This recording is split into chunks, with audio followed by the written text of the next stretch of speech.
Hello and welcome to Global Shift, where we track the global transition away from the neoliberal world disorder towards a new emerging planetary order and help to unpack and make sense of the latest news and geopolitical events. I've posted 2 new articles on the Global Shift website, which you will find on the homepage if you just click on to globalshift.com. That's Global Shift, obviously, with 3 F's. The first article is called Gaza for the Record, and the second, The Earth Cries Out. The first article establishes the facts about the Gaza genocide. And just for the form, it calls on the incoming president, US President Donald Trump, to charge the Democratic Party and ex-President Biden as being ultimately responsible for what happened in Gaza. In an ideal world, this would lead Trump to demand the dismantling of the Democratic Party. I make the point at the end of that the genocide is actually a symptom of a deeply corrupt and dysfunctional political economic system established in the 1990s by Bill Clinton and the New Democrats. This system is what has led to the post-Cold War resurgence of the military-industrial complex, to NATO expansion, to American poverty, to plutocracy on steroids, and to financialization.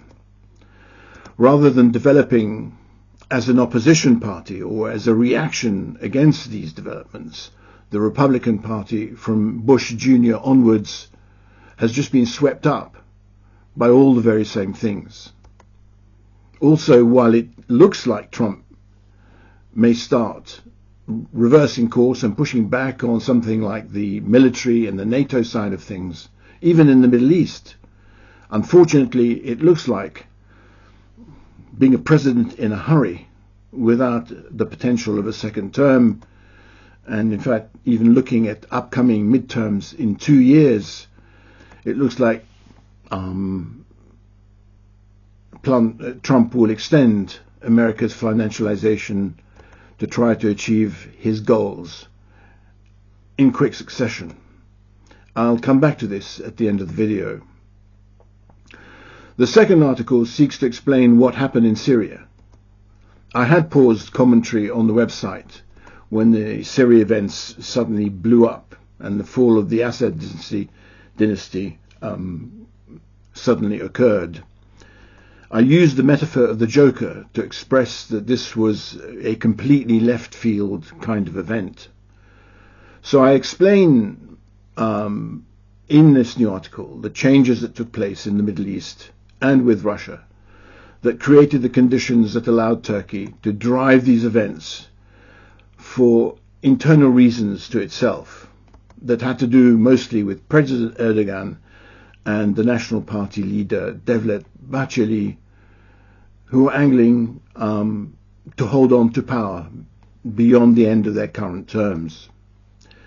I go on to talk about how this led Saudi Arabia to enter the Lebanese political space with force in order to compensate, and how the changing conditions generally are leading Saudi Arabia and Iran to agree to divide the region up differently than before between them, with Saudi potentially working towards becoming the Arab hegemon.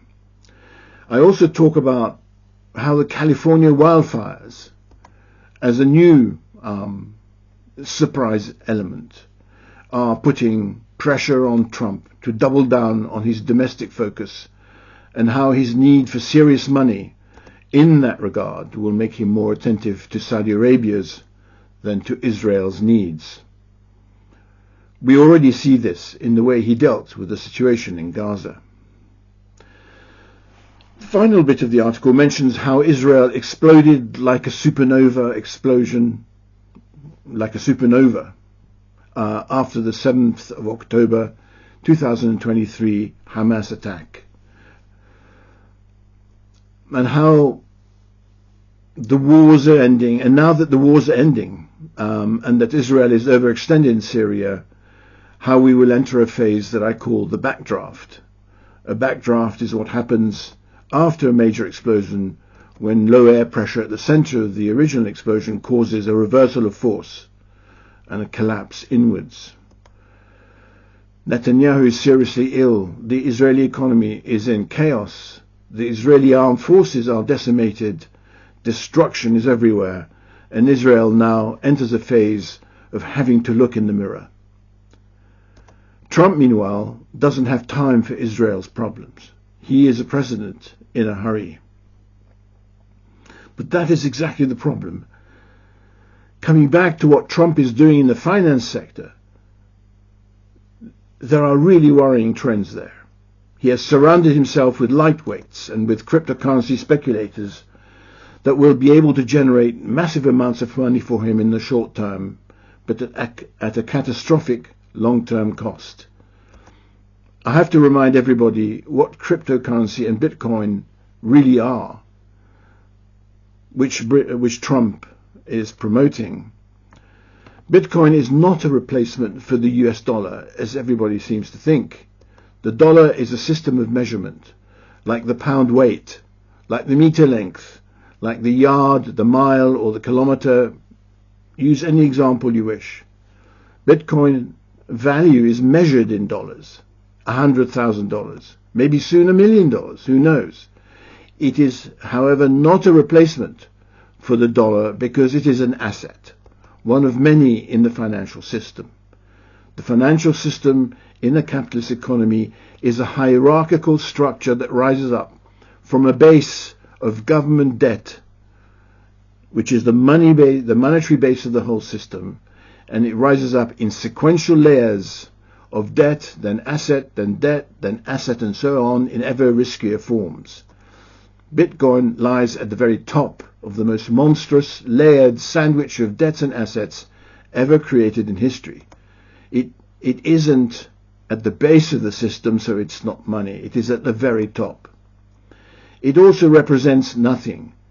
In the everything bubble that we are experiencing, you can have an overvalued company relative to how income relates to interest and capital repayments, but at least you have a company. You can have an overvalued house relative to how income relates to interest and capital repayments, but at least you have a house. But with cryptocurrency, you have overvalued nothingness. The price relates to nothing except the hope of being bought out at a higher price by someone else. It is all a symptom of the sucking machine of an inequality, in a plutocracy that creates the very poverty that Trump was supposed to have come to power to remedy. But Trump is not only helping to stretch the financial system, his intention to continue cutting taxes will create an ever greater debt servicing requirement on the government debt at the base of the whole system, which will add to the already nearly near maximal instability that we have.